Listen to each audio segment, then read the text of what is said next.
Endevina com t'estimo.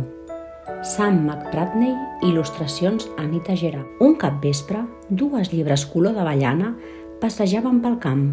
La llebre petita, per no caure, s'agafava molt fort a les orelles de la llebre gran. Era gairebé l'hora d'anar a dormir i la llebre petita desitjava que la llebre gran li fes cas. «Endevina com t'estimo», li va dir. La llebre gran li va respondre: «Uf, no m'ho puc ni imaginar», «Així», va dir la llebre petita obrint els braços tant com podia. La gran llebre color d'avellana li va respondre: «Doncs jo t'estimo així», i va obrir els seus llargs braços tan bé com podia. Va pensar la llebre petita. «Això és molt. Jo t'estimo fins aquí dalt», va afegir la llebre petita posant-se de puntetes. «I jo també t'estimo fins aquí dalt», va contestar la llebre gran. «Això sí que és amunt. Tant de bo tingués jo els braços tan llargs», va pensar la petita llebre. Llavors va tenir una idea. Es va posar cap per avall i va recolzar les potes del darrere sobre el tronc d'un arbre. «T'estimo fins a la punta dels meus peus», va dir. «I jo també t'estimo fins a la punta dels teus peus», va dir la gran llebre mentre l'alçava per sobre del seu cap. «T'estimo tan amunt com pugui saltar», va afegir rient la petita llebre fent saltirons.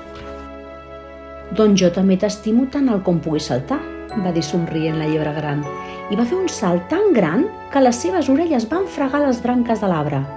«Quin salt!» va pensar la llebre petita.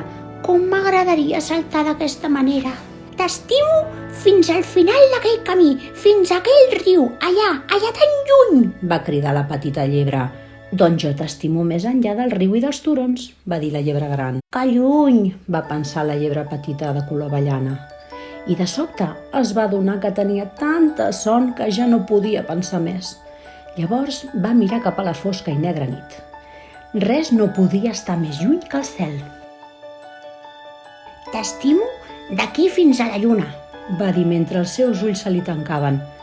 «Això és molt lluny», va dir la llebre gran. «Molt i molt lluny».